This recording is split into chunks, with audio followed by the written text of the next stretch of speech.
Ah, yeah, I should have scored. I shouldn't have scored on that. I shouldn't have scored. That, That's what Gurley said. What does Swagoo say? Look, I know what the hell I'm supposed to do, but I'm not good enough not to score a touchdown.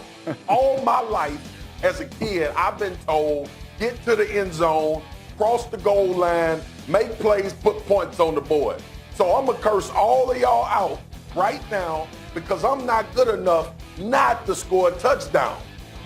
That's it. Point blank, period. Curse, curse, curse, curse, curse. One of two times this weekend that we saw that happen. Happened in the Penn State game, and it happened there. All right. Is that you watched the injury happen as a player, as a wide receiver, and you were kind of puzzled that it happened on that play, essentially the second play of the game. Yeah, I was like, it didn't look egregious. Usually when a dude gets an ACL, it's like, you know what I'm saying? He's twisted, turn it. I was like, when did he hurt it? You know, maybe when he jumped up, I couldn't tell. I was like, I just didn't, it didn't buckle. You know, usually you see it. It's out front. So I was like, dang, when did he actually hurt it? Did he actually hurt it at some other time? Then all of a sudden it completely tore? We'll find out. Straight Talk. It's time for Straight Talk, brought to you by Straight Talk Wireless. Jay, what are your thoughts? Straight. Well, first off, I feel horrible for OBJ. Absolutely. And we were talking about the timeline before we came on, Key. So if it takes you a year to come back from an ACL injury, now Typically a year. Typically a year. So now you're talking about October of 2021. No, I go into November. November. Okay. Yeah. So I've had my ACL torn. It took me a year. Because so by you the won't time have the surgery till probably another week, right? Because of swelling and stuff like that? Maybe, or if you can get the swelling down, you can probably get it done next couple of days. But my thing is, depending upon it, coming off an injury, Key, it takes you a while for your body to find that rhythm. So by the time you actually get to peak performance after an ACL, maybe another 7-8 months. So you're talking about him maybe being fully in control of how great he feels into the season, 2022. And everybody reacts from a mental standpoint differently when they have injuries, right? I mean, we don't know how he recovers in terms of his mental state. Now, OBJ's been banged up before. Mm-hmm. He's had hamstrings. I believe he had a quad of some sort with the Giants. So he's been out of the lineup before, but nothing to the standpoint of a 12-month rehab. It certainly is going to be a part of a mental rehabilitation more so than his knee.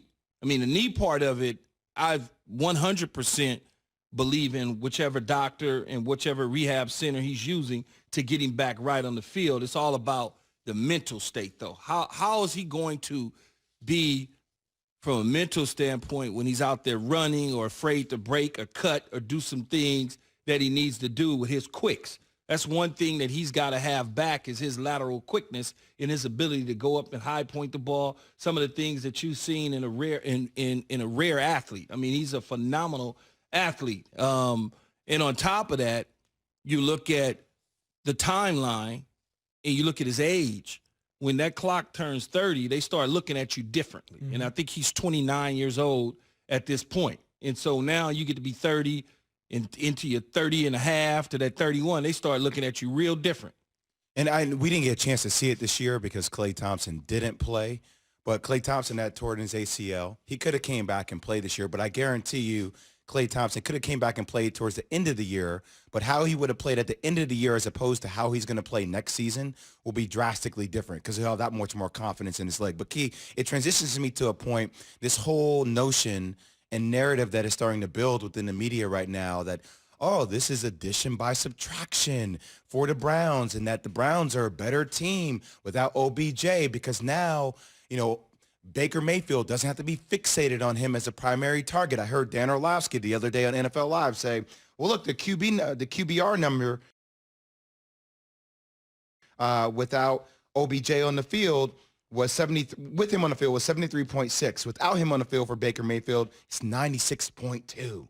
The completion rate with OBJ on the field, 53.8. With other receivers, 78.6. So all these numbers are skewing the against the Bengals. The Bengals give up 400 yards a game. All right, they allow you to score 27.7 points per game. It's going to look great against their secondary because their secondary's not good. I think we start to get into the meat of the season where the Browns need a big-time receiver to get them that target. I'm not saying Jarvis Landry can't do that, but still, you're going to miss him because he also takes so much attention away from people on the field. Here's what I would say, Jay, to the numbers and to what people say. Yes, there is some truth to that by him not being on the field, the Browns are better. But let's clean that message up. Let's not make it – see, because what happens is they leave it out there and they hang it out, and people think that they're saying that the Browns are better because he's a distraction. So you got to remove that part of it. In terms of on the field, they probably will be a better passing team because Baker Mayfield will be better. And what I mean by that is he's not looking at number 13 as his first read all the time, even though Kevin Stefanski may have Odell sometimes as the third option because Baker Mayfield has such a relationship with him that he's the third option. Baker Mayfield eyes goes to 13 instead of 80, who's the first option on this particular pattern, particular route, particular formation that they call. And that happens across the board on every single team in the National Football League and every single quarterback for that matter, is that when something is called, even Tom Brady, when it's called, you're so locked in on Gronkowski that you forget that the play really was called for Mike Evans. And so you drop back because you're so used to throwing to number 13. And in Baker's mind, he's looking at it and going, well, he's going to win for me. He's going to win for me. And it forces the throws to him. So when he's not on the field, I don't have to worry about OBJ and get back to a check down if need be, opposed to holding on to the ball, waiting for OBJ to break free, and then all of a sudden I'm sacked or I'm flushed out of the pocket because I got off my mark. That all is true. But what happens with the media is they're setting it up as if OBJ's a problem. They haven't done what I'm doing. They're not explaining it to you. They're just throwing a number out there and saying they're better off without him and not really telling you the full context of why there may be, not even the team, the quarterback may be better off without him.